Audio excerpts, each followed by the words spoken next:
আজকে হাদিসের গল্পে খিজির আর মুসা আলাইহিস সালামের কাহিনী।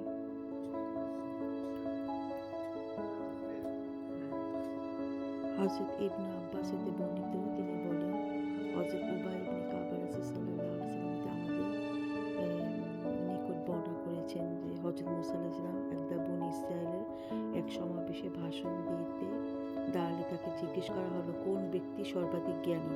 তিনি বলেন, আমি সর্বাধিক জ্ঞানী।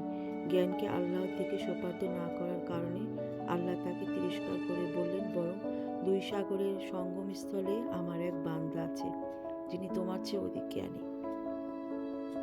হযরত মুসা আলাইহিস সালাম বললেন, হে আমার প্রতিপালক, তার নিকট পৌঁছাতে কে আমাকে সাহায্য করবে? কখনো সুফয়ান এভাবে বর্ণনা করেছেন, আমি কিভাবে তার সাথে সাক্ষাৎ করতে পারি? তখন বলা হলো, তুমি একটি থলিতে একটি মাছ নাও, যেখানে তুমি মাছটি হারাবে সেখানেই আমার সে বান্দা আছে। অতঃপর হযরত মুসা আলাইহিস সালাম একটি মাছ ধরলেন এবং থলিতে রাখলেন। অতঃপর মাছ নিয়ে তার সঙ্গে ইউশা বিন নুনকে সাথে নিয়ে চললেন। শেষ পর্যন্ত তারা একটি পাথরের কাছে পৌঁছালেন এবং তার উপরে মাথা রেখে বিশ্রাম নিলেন। মুসা আলাইহিস সালাম ঘুমিয়ে পড়লেন। এই সময় মাছটি থলি থেকে বের হয়ে লাফিয়ে সমুদ্রে চলে গেল। অতঃপর সে সমুদ্রের সুড়ঙ্গের মতো পথ করে নিল, আর আল্লাহর মাছটি চলার পথে পানির প্রবাহ থামিয়ে দিলেন।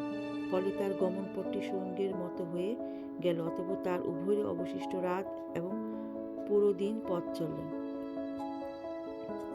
পরদিন সকালে হযরত মুসা আলাইহিস সালাম তার সাথীকে বললেন, আমরা তো সফরে ক্লান্ত হয়ে পড়েছি, আমাদের খাবার নিয়ে এসো। হযরত মুসা আলাইহিস সালামকে আল্লাহ যে স্থানে যাবার কথা বলেছিলেন সেই স্থানে অতিক্রম করার পূর্ব পর্যন্ত তিনি কোনরূপ ক্লান্তি বোধ করেননি। সাথী ইউশা বিন নুন তখন বলল, আপনি কি ভেবে দেখেছেন যে পাথরটির নিকট আমরা বিশ্রাম নিয়েছিলাম সেখানে মাছটি অদ্ভুতভাবে সমুদ্রের মধ্যে চলে গেছে, কিন্তু আমি মাছটির কথা আপনাকে বলতে ভুলে গিয়েছিলাম। মূলত শয়তান আমাকে এ কথা ভুলিয়ে দিয়েছে। বর্ণনাকারী বলেন, পথটি মাছের জন্য ছিল একটি সুড়ঙ্গের মতো, আর তাদের জন্য ছিল আশ্চর্যজনক ব্যাপার। হযরত মুসা আলাইহিস সালাম বললেন, আমরা তো সেই স্থানটি অনুসন্ধান করছি। অতঃপর তারা তাদের পদচিহ্ন ধরে ফিরে চললেন এবং ওই পাথরের নিকট পৌঁছে দেখলেন এক ব্যক্তি কাপড় মুড়ি দিয়ে বসে আছে। মুসা আলাইহিস সালাম তাকে সালাম দিলেন। তিনি সালামের জবাব দিয়ে বললেন, এখানে সালাম কি করে এলো? তিনি বললেন, আমি মুসা। খিজির জিজ্ঞেস করলেন, আপনি কি বনী ইসরায়েল বংশীয় মুসা? মুসা আলাইহিস সালাম বললেন, হ্যাঁ, আমি এসেছি এর জন্য যে সত্য পথে যে জ্ঞান আপনাকে দান করা হয়েছে তা হতে আপনি আমাকে শিক্ষা দিবেন। খিজির বললেন, হে মুসা, আমার আল্লাহ প্রদত্ত কিছু জ্ঞান আছে যা আপনি জানেন না, আর আপনি আল্লাহ প্রদত্ত এমন কিছু জ্ঞানের অধিকারী যা আপনি জানেন না। মুসা আলাইহিস সালাম বললেন, আমি কি আপনার সাথী হতে পারি? খিজির বললেন, আপনি কিছুতেই আমার ধৈর্যের সাথে ধৈর্য ধারণ করতে পারবেন না। যে বিষয়ে আপনার জ্ঞানের আওতায় নয় সে বিষয়ে আপনি ধৈর্য ধারণ করবেন কেমন করে? মুসা আলাইহিস সালাম বললেন, ইনশাআল্লাহ আপনি আমাকে ধৈর্যশীল পাবেন এবং আপনার কোনো আদেশ আমি অমান্য করব না। অতঃপর তারা দুজনে সাগরের কিনারা ধরে হেঁটে চললেন। তখন একটা নৌকা তাদের পাশ দিয়ে যাচ্ছিল। তারা তাদের নৌকায় তুলে নেওয়ার জন্য অনুরোধ করলেন। তারা খিজিরকে চিনতে পেরে বিনা ভাড়ায় তাদেরকে নৌকায় তুলে নিল। যখন তারা দুজনে নৌকায় চড়লেন তখন একটি চড়ুই পাখি এসে নৌকাটি কিনারায় বসল। সমুদ্র থেকে 1 ফোঁটা বা 2 ফোঁটা পানি পান করল। খিজির বললেন, হে মুসা, আমার ও আপনার জ্ঞানের দ্বারা আল্লাহ জ্ঞান হতে ততটুকু কমেনি যতটুকুই পাখিটা তার ঠোঁটের দ্বারা সাগরে পানি হ্রাস করেছে। তখন খিজির একটি কুড়াল নিয়ে নৌকাটির একটি তক্তা খুলে ফেলেন। মুসা আলাইহিস সালাম আকস্মাৎ দৃষ্টি দিতেই দেখতে পেলেন যে তিনি কুড়াল দিয়ে একটা তক্তা খুলে ফেলেছেন। তখন তিনি তাকে বললেন, আপনি কি করলেন? এই লোকেরা বিনা ভাড়ায় আমাদের নৌকায় তুলে নিল, আর আপনি তাদেরকে ডুবিয়ে দেওয়ার জন্য নৌকা ছিদ্র করে দিলেন। আপনি তো একটি গুরুতর কাজ করলেন। খিজির বললেন, আমি কি বলিনি যে আপনি আমার সাথে ধৈর্য ধারণ করতে পারবেন না? মুসা আলাইহিস সালাম বললেন, আমার ভুলের জন্য আমাকে অপরাধ করবেন না এবং আমার এই ব্যবহারে আমার প্রতি কঠোর হবেন না। মুসা আলাইহিস সালামের পক্ষ থেকে প্রথমে কথাটি ছিল ভুলক্রমে। অতঃপর তারা যখন উভয় সমুদ্রে পার হলেন তখন তারা একটা বালকের পাশ দিয়ে অতিক্রম করলেন যে অন্যান্য বালকের সাথে খেলছিল। খিজির ছেলেটির মাথা দেহতে ছিন্ন করে ফেললেন। হযরত মুসা আলাইহিস সালাম বললেন, আপনি একটি নিষ্পাপ শিশুকে বিনা অপরাধে হত্যা করলেন, আপনি খুব খারাপ একটা কাজ করলেন। খিজির বললেন, আমি কি বলিনি যে আপনি আমার সাথে ধৈর্য ধারণ করতে পারবেন না? মুসা আলাইহিস সালাম বললেন, এরপর যদি আমি আপনাকে আর কোনো প্রশ্ন করি তাহলে আমাকে আর সঙ্গে রাখবেন না। অতঃপর উভয়ে চলতে লাগলেন।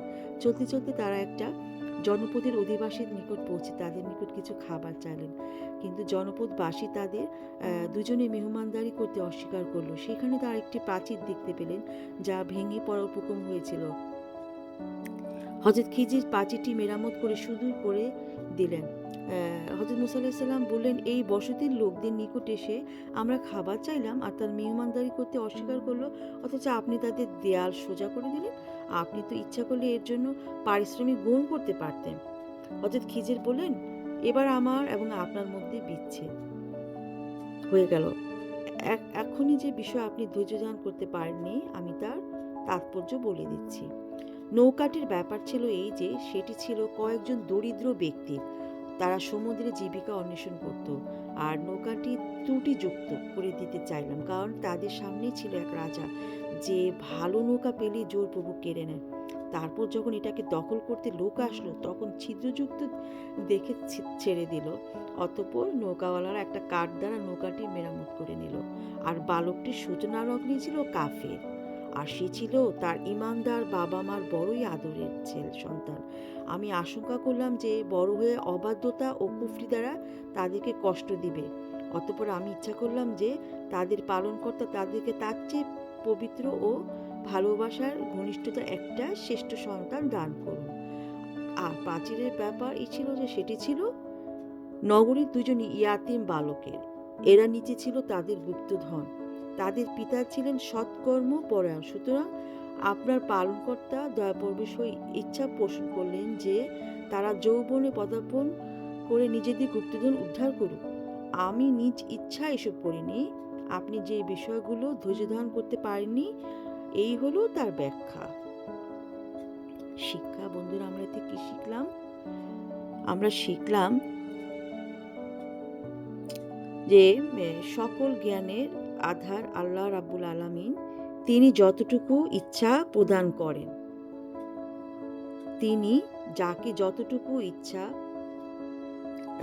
ততটুকু প্রদান করেন। জ্ঞান অর্জনের জন্য সফর অত্যন্ত গুরুত্বপূর্ণ।